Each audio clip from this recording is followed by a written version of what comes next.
Need to be equal position. When to here. Oh, it's come over. No. You mute yourself there, just see down the bottom left.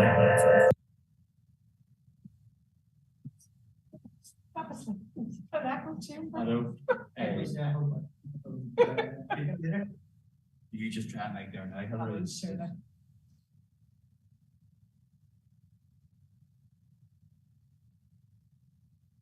I'm still picking up something somewhere. Yeah.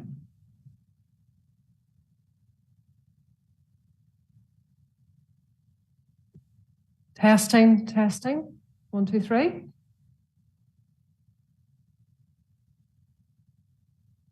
Testing. Fan come out of this, but there's somewhere here.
Test 1, 2. Testing 1, 2.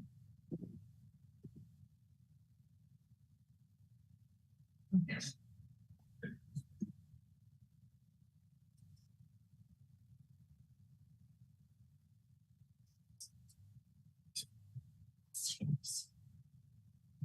I'm here. Nobody there.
On live streaming.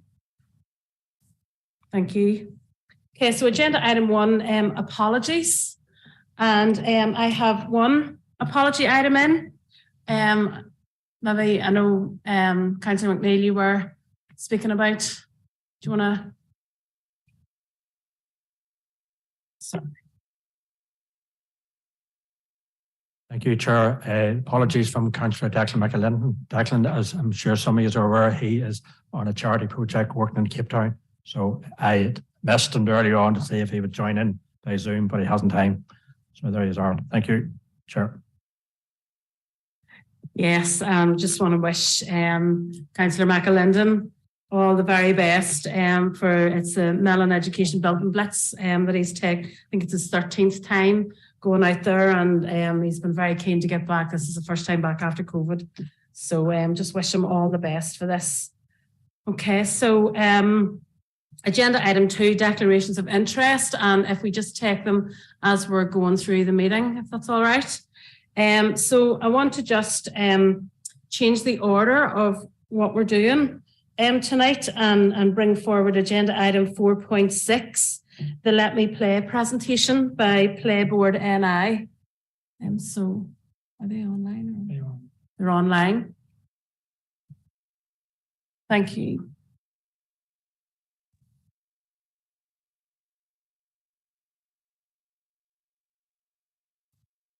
Okay, good evening, everybody, and thank you for the opportunity to come along this evening to present to you on the issue of inclusive play, specifically really about a piece of Northern Ireland based research carried out recently by ourselves and Playboard and the May Murray Foundation into inclusive play and barriers to inclusive play within Northern Ireland, and also just a bit wanted to touch on the national statement launched by the Play Safety Forum entitled Disabled Children, and including disabled children in play provision. Apologies, there seems to be a bit of a glare on my screen there. Hopefully that's not too distracting for you. My name is Alan Heron, so I'm the Chief Executive Officer of Playboard, and I'm accompanied tonight by my colleague from May Murray Foundation, Alec Crawford, who is the Chair of May Murray. Okay, so just a very brief bit really about ourselves then. So in terms of Playboard, some of you may be aware of us. We have worked with Council in the past, and we're the lead organisation for children and young people's play in Northern Ireland, and we work at a range of levels.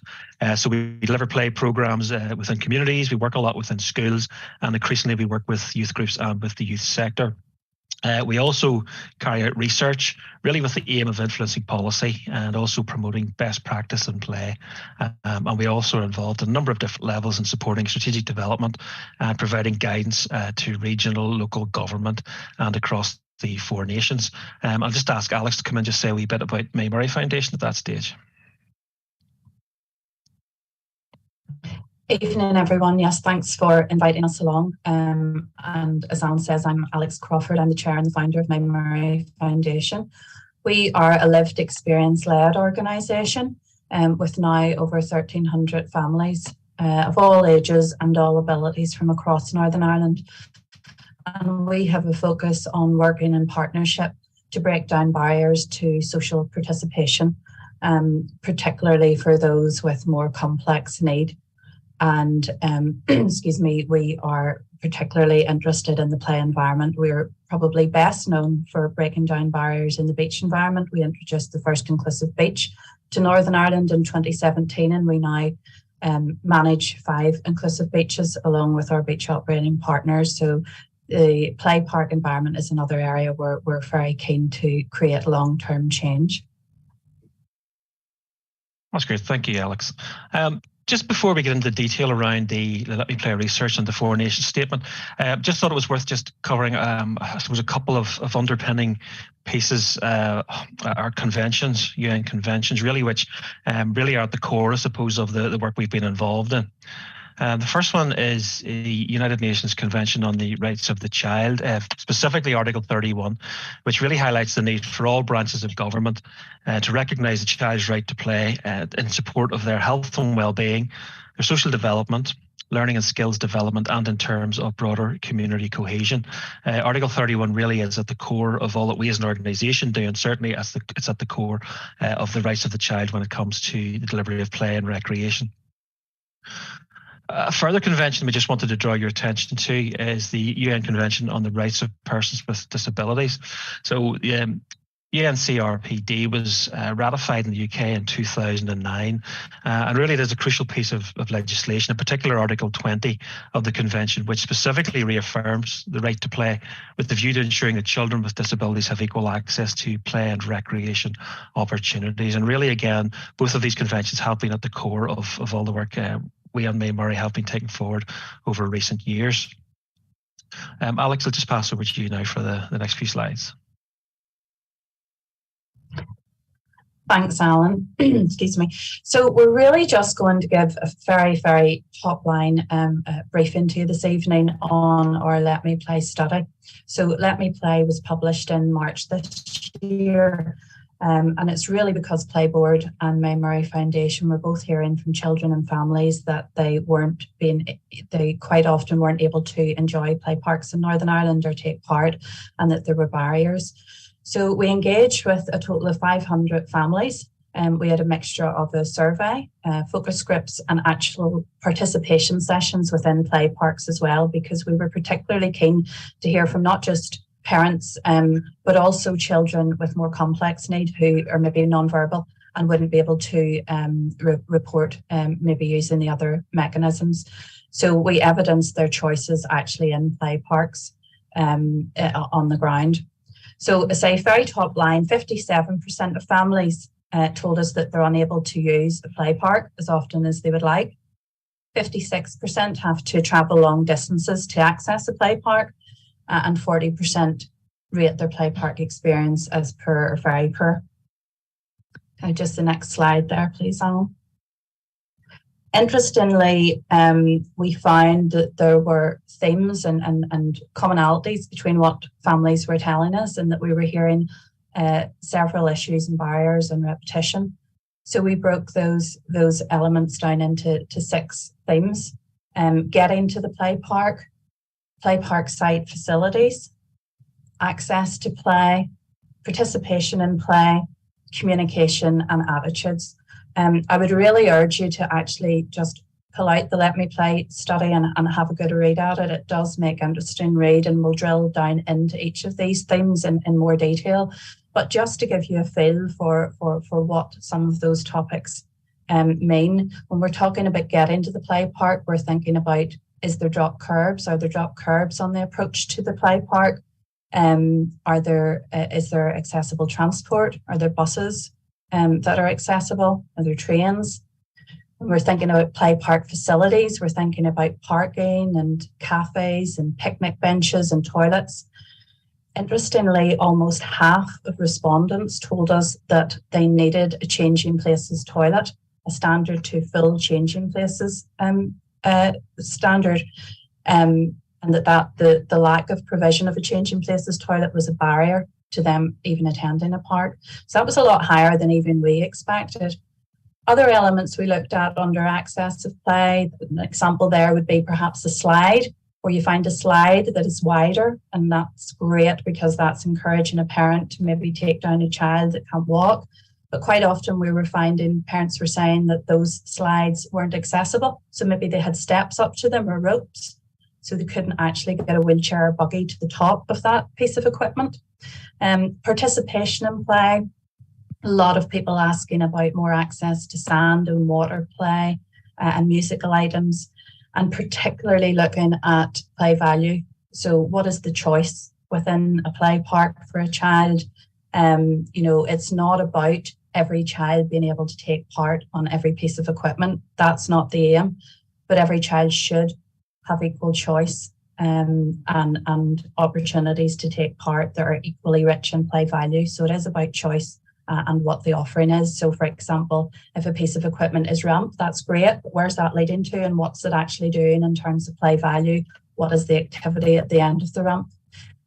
Communication is really about just simple communicating of opening times and if there's a boundary fence, things like that. and about layout of park, and then last but not least, attitudes. Once we have the built environment looking good, that's really when the work starts, and we need to really work on ensuring that all abilities are visible and that there is work taking place within the play park to encourage understanding of diversity. Next slide there, please, Alan. So what really is key about this Let Me Play study? We're delighted to say, as Alan touched on earlier, that we actually have a unified approach now from across the UK. The UK Play Safety Forum and the Children's Play Policy Forum, which are representative bodies of the main play organisations and play industry across the UK, came out with a landmark statement in support of our study and its findings. When we're talking about inclusion and access at play parks, there's quite often a wide variation of opinions and challenges. But this is the first time that we've all been on the same page. So it's really, really exciting. And interestingly, this statement made clear that accessible and inclusive do not mean the same. Those are separate terms and shouldn't be used interchangeably.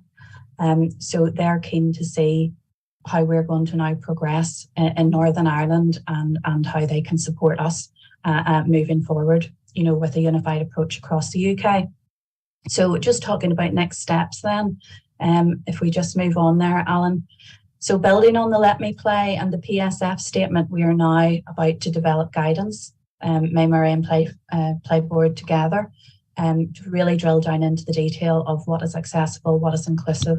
We'd also like to build a model of best practice, and of course that will all be co-designed with families. Now the guidance should be completed within the next 12 months, but the actual model of best practice, that's a longer term vision. So as I say, that was quite, I hope I didn't rush too much there. I would encourage you to grab the guide, the study, and have a good read of the detail around that. But now I'll hand back to Alan so he can direct just what we're asking of you here tonight at Council. Thank you.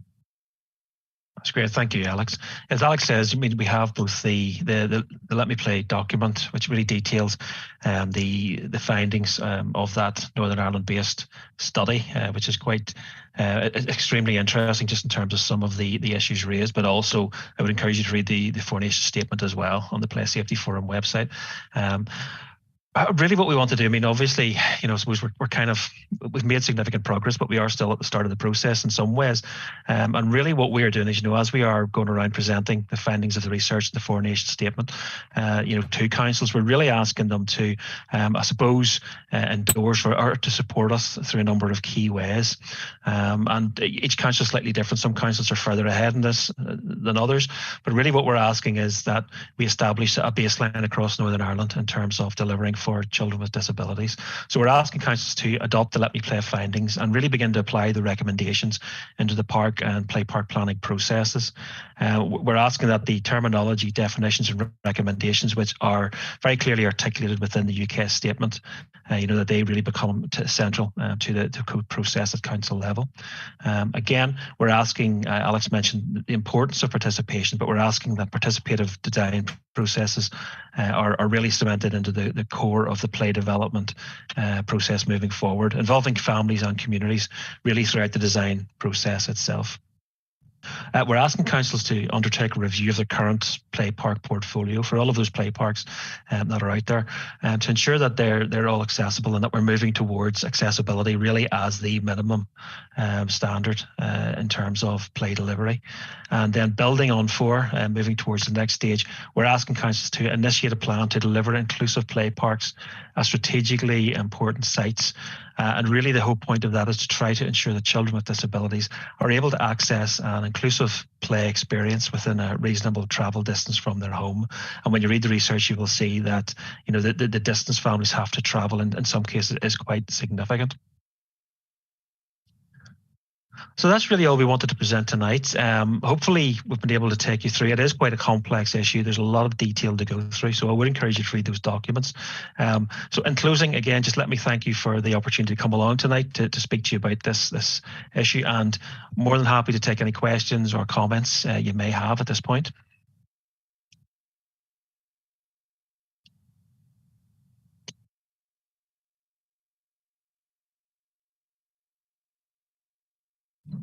Thank you very much, Alan and Alex, for that presentation. So we'll have a few lights on in the chamber here, and we'll go first to Alderman Spears. Madam Chair, first of all, thanks for bringing me in at this stage. I must say that very interesting document. I read it with interest, but more to the point, I have had comments from my party colleague, Councillor Flaherty, who I believe initiated this request originally for a presentation. So I'm delighted that we're here getting that presentation. I'm equally sorry and apologise for Councillor Flaherty, who is unable to be with us, but she has assured me she has read this document over and over and fully understands the issues. I have read it myself, and I take you to the asks, and the number 4 of those is to undertake a review of the current play park portfolio to ensure all are accessible. By and large, I'm not perfectly sure at this point whether all are or meet the criteria of being accessible or fully accessible in the context of this report. But I would so propose that we actually do that we carry out that review and undertake to look at it. I know our play strategy has been ongoing, and obviously it's review time, so to speak. And when we have that opportunity now, I would propose that we do and move forward with this strategy with a view to carrying out that review. Thank you. Thank you, Alderman Spears. Jonathan, do you want to come in that? Thank you, Chair, and good evening, members. Just in relation to Alderman Spears' question, members will be aware the play strategy was developed in 2015, and phase 1 of the play strategy was agreed by members in relation to delivery of phase 1. As we look to potentially embark upon a phase 2, before we actually commence phase 2, we will carry out a review of the strategy and update the strategy in accordance with the presentation and any other good practice. Take that back to members before we would implement a phase 2 of the strategy. Thank you, Chair. Thank you, Jonathan. I'll bring a few more speakers in. Councillor Tinsley.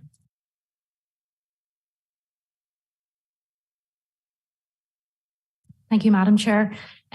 Just when I was reading the report, thank you for that, Alex and Alan. There was a number of questions sort of jumped out at me there with regards to 500 respondents. And it was obviously disappointing to see those percentages. And I was just wondering how many of those 500 respondents were from the Armagh, Banbridge and Craigavon area.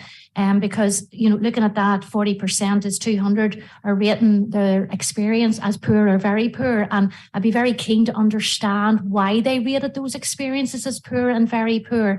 And I was just wondering, were they linked into the other percentages of, you know, unable to use a play park as often as they would like?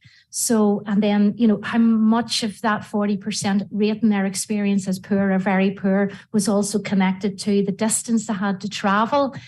I hope I'm not overly complicating the statistics, but I think you probably know what I'm trying to grasp at. But mainly what I'd like to understand is how many was from our local area here. Thanks, Madam Chair. Thank you. And Alan or Alex, do you want to take that? Thank you. Yes, sorry. Thank you, Madam Chair. Just bear with me 1 second, because I think I might have the breakdown by council here. Just one moment, please. Just while Alex is checking that out, in terms of the, I suppose, the negative experience, some families reported, there were a combination of issues for that. I mean, we were dealing with families of children who have, in some cases, very severe disabilities. So you had issues where, quite simply, there was nothing maybe available within the local area. So, we had families there who were maybe travelling an hour and a half in order to access a site that would provide them with some level of play provision that would meet their child's needs. As well as that, I mean, Alex mentioned the changing places toilets. And again, there is that need if you're going to, particularly if you're going to maybe want to go to a play park for, 2 or 3 hours, ideally people want to go and spend time with the full family there.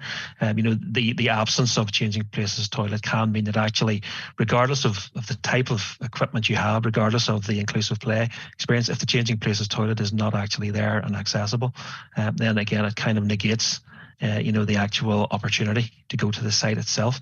So there were a broad range within that, but a lot of it came down to, in some cases, even non-play park or non-playground issues. So, for example, insufficient parking, lack of drop curbs, the surrounding area itself maybe not having been designed in a way that actually facilitates families and facilitates children with disabilities in order to access it. So again, you could have, in theory, quite a well-designed, inclusive play park, but in some cases there were impediments or barriers to actually reaching the space itself.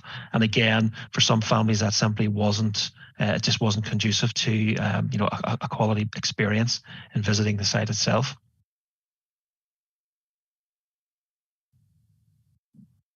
Thank you for that, Alan and Alex. Councillor Tinsley, do you want to come back in? Madam Chair, Yeah. Sorry, Madam Chair, I lost connection there. Is it okay if I speak? Yes, that's fine. Thanks. Sorry, I'm just checking. I don't have just to hand the actual breakdown by council area of participants. What we do have is a breakdown of where they were travelling to. Now, bearing in mind that this was 2019, that this research was initiated. And I suppose in answer to your question, the easiest and shortest way to answer it probably is that in spite of all the opportunities that are out there in different council areas and progression, the majority of people that were travelling to one of several parks. Those were namely Lochshore and Antrim, Diversity Park in Coleraine, in Portstewart, Blair Main and Ards. And then there was a split with a few families travelling to a few other parks. But even at those ones that were travelling the long distance, they still weren't overly satisfied with the experience at the end of it. So really, when you look at, we did purposefully ask a question to say, okay, what good practice is there out there? Which park meets all of your needs? And from 500 participants, there was really only less than 10% that were saying, less than 10% that were saying there was a park that met their needs. So I guess what we're saying is, despite the progress and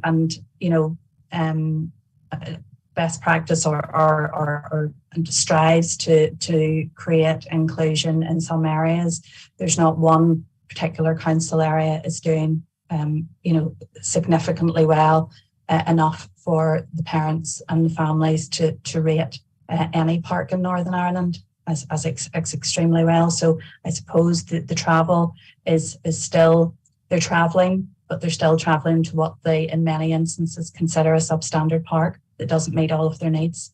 Does that answer the question? Yes, thank you, Alex. Thank you. So Councillor McNeill. Thank you, Madam Chair. Thank you, Madam Chair, and thanks for that report. Just a couple of big questions here. The installation of new play parks within our borough, where does the design team get their ideas from in designing the parks, and where do they take their recommendations from at present? And just to conclude that last wee bit that you were saying there, it's so disappointing to hear them figures of 10% saying that they're getting a satisfactory park, county or play park, and one other play park. And I've raised this before with officers is the Marfrey Country Park, great facilities, but to have a place there with no toilets. I said I've raised that several times and still waiting to get that facility up to scratch. Thank you, Madam Chair.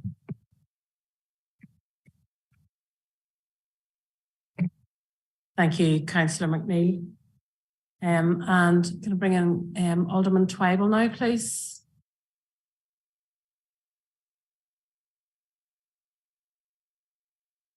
Thank you very much, Madam Chair. And really just interested in the whole process, because I think it is important that we do have a review of any facility, and particularly something that's available, hopefully, to the whole public.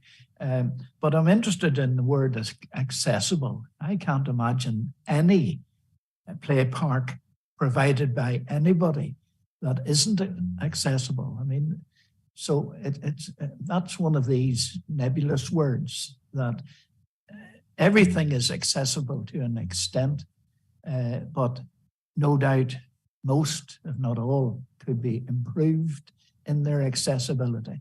And I'm just wondering how much planning goes into the actual site of a play park.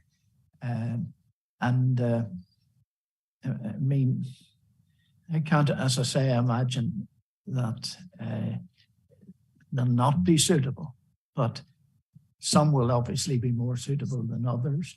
And I think as a council, we've got to make sure that whatever we provide is as accessible as possible and as helpful to people as possible. So it's a useful report, but I can understand the difficulties of definition. Thank you.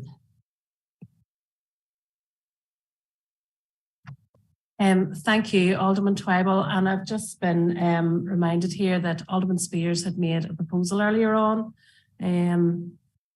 Alderman Spears. In the interest of what Jonathan said in response to my question, have we a timeline for that?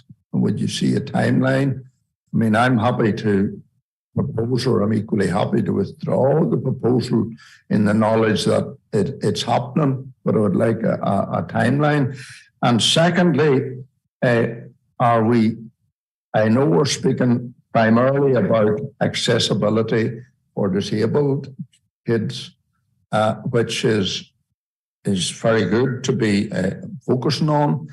And I just question the responses. I think it was Margaret, Councillor Tindy said 500 and percentage wise, whatever. But if you go to some of our old, and I refer to maybe ones near home in Rich Hill, for instance, they're there for some time. So I think, you know, the issue of accessibility maybe more applied to the older ones. I think we would be extremely foolish as a council to have a policy currently providing play facilities that wasn't totally accessible. So I'm assuming that's a given, but I think we're speaking rather about the older play areas, which are maybe not to that point. So I would want to focus on that if I can, because if it's good enough for Hamilton's Bawn or Portadown, it's good enough for Rich Hill and Market Hill, and I don't single those out for any particular reason or an example. But I think we do need to focus on that particular aspect and begin to sort of say, right, is there a priority needed here somewhere along the line in terms of rollout?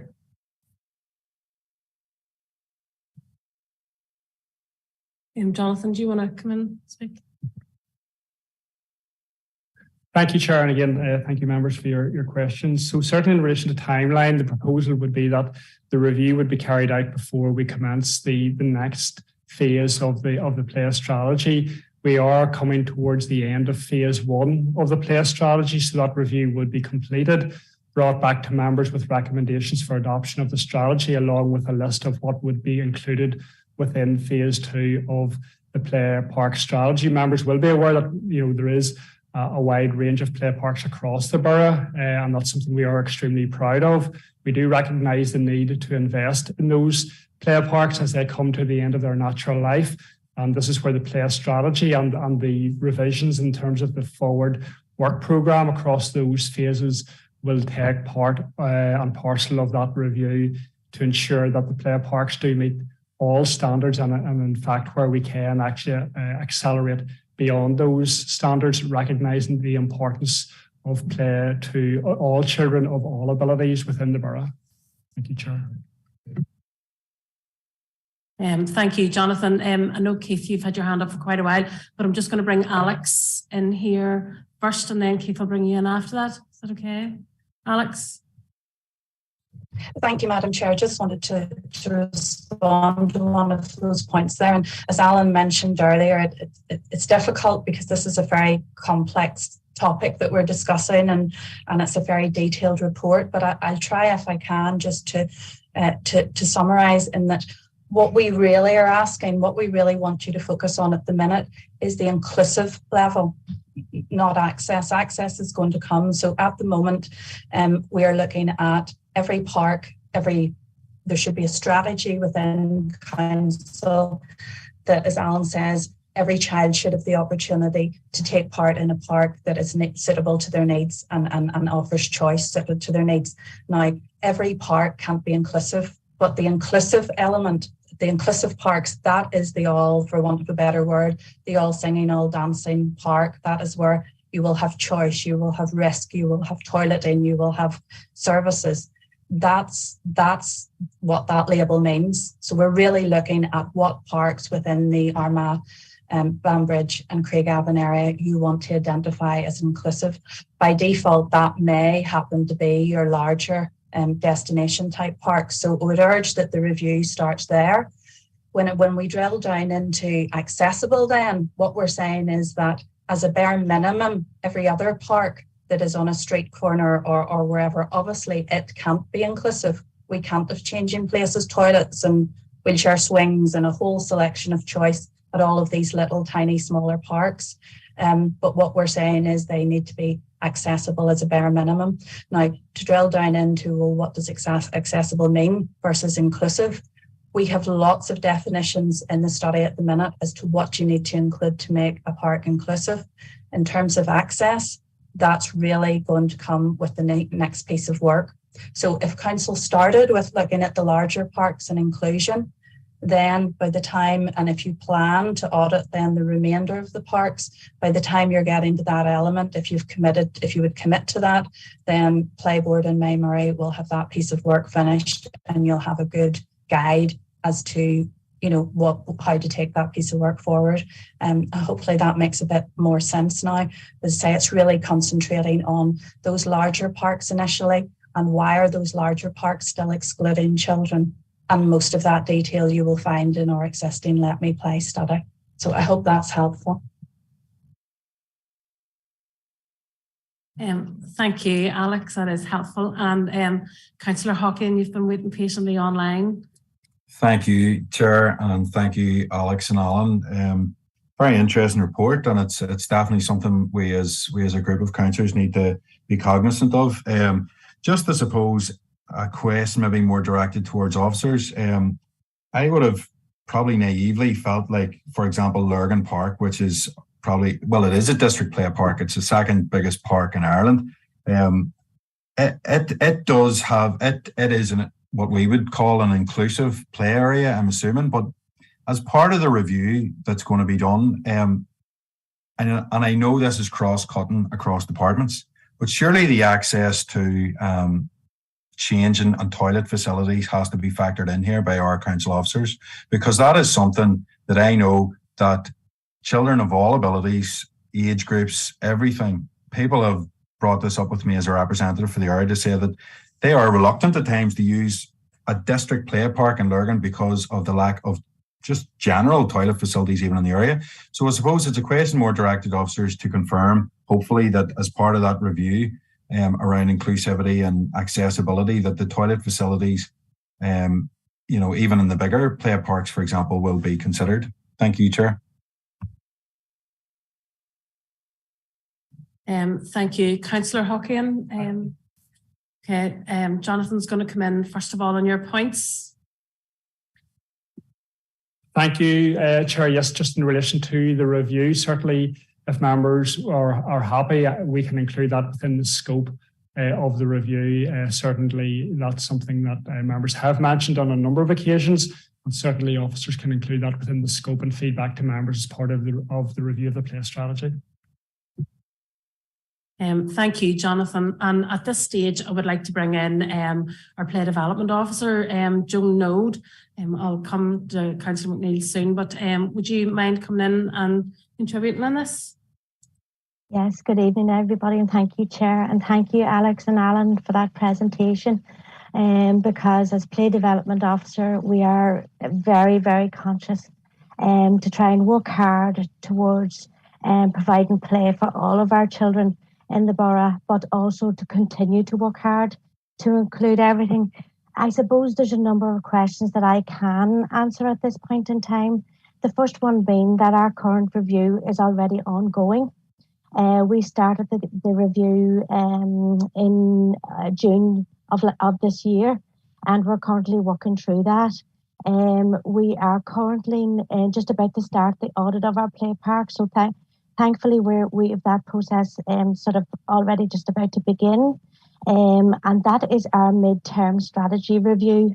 So we're looking at what we have done at currently in the first capital play development programme, and we're reviewing what has worked, maybe what hasn't worked, and what we can do better.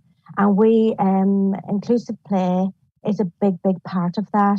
And we will be presenting that to members in probably January, February next year, before the end of the current capital play development programme. And then that will inform what our next capital play development programme will look at. Now, for the current capital play development programme, for the 39 play parks that we have completed, we have at least 5 pieces of inclusive equipment that has been included in all of those play parks. All of those play parks are accessible. But again, with a focus on our destination parks, we are starting to get to a place where we are able to provide a lot of inclusivity. But as I say, it's something that we will continue to work on. We have developed a number of changing places units in 2 of our play parks recently. And again, that's something that we will focus on going forward. Where we do have our wheelchair strings, where we will try to have our change in place. So we're looking at that whole infrastructure in and around the play park. So that is something that we will, and from these reports, we will continue to work with both Play Board and May Murray for any advice that they can give to us in going forward. There was another couple of questions. The design that one of our councillors asked about. The design process for some of the play parks could be up on 4 years. And so it can take quite a while to get all the consultations and everything complete. So it can be anything from 2 years to 4 years it's usually around 2 years. But for the bigger play parks or those play parks where you have a wee bit more attention, it can take quite a wee bit of time. So the design process can be quite long, and we do try to include everybody in that. And I suppose just to finish on the last district play park that we completed is Scarva, and we have developed a piece of equipment in that is in no other play park in the world that is inclusive. We call it the Wobbly Bridge. And it's now another piece. It has come out of observations of children using the play parks, and it's one of its kind, and it's actually going to be rolled out now worldwide. So we are constantly trying to look at what we can do to make play experiences accessible for all, and we will continue to work with both Alex and Alan to improve in any way that we possibly can. So thank you, Madam Chair.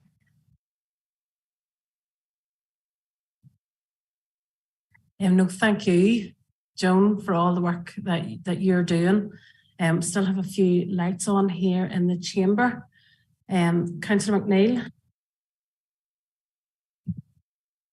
I don't know whether I need to. It was Councillor Spears, Alderman Spears. Was he proposing that earlier on? And if he was, I was going to second that, but I don't think it was a proposal, was it? Correct me if I'm wrong.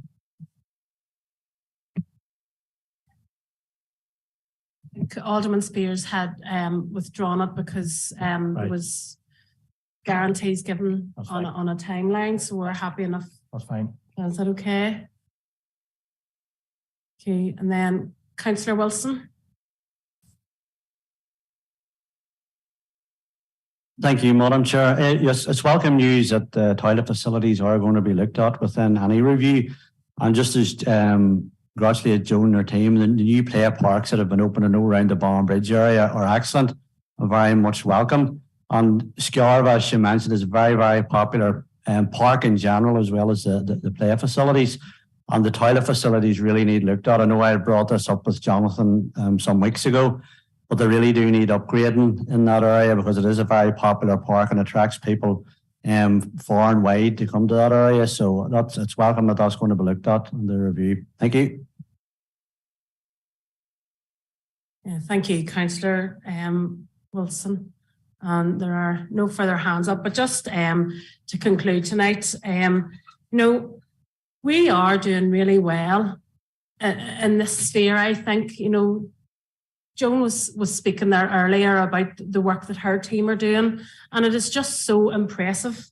I'm a mum and I know what it takes for me to organise to get a couple of kids out to a play park. And I can't even imagine the lived experience that children or the families with children with disabilities, the amount of preparation that will go in to prepare and to go for a day out with these children, but then to arrive at these places only to have maybe, like somebody was saying earlier, I think it was Alex was saying about, are there drop curbs? Are there accessible toilets? Is the equipment up to standard? I can only imagine what it's like for a family to get ready, to do all that planning, to get for a day out, only to be met with a facility that just doesn't, satisfy the needs of their family. But we are doing well. We have another item later on, Alex and Alan, we have another item later on about a change in places policy. And I think we're one of the first councils, if not the first council, to develop a policy like this. We do have,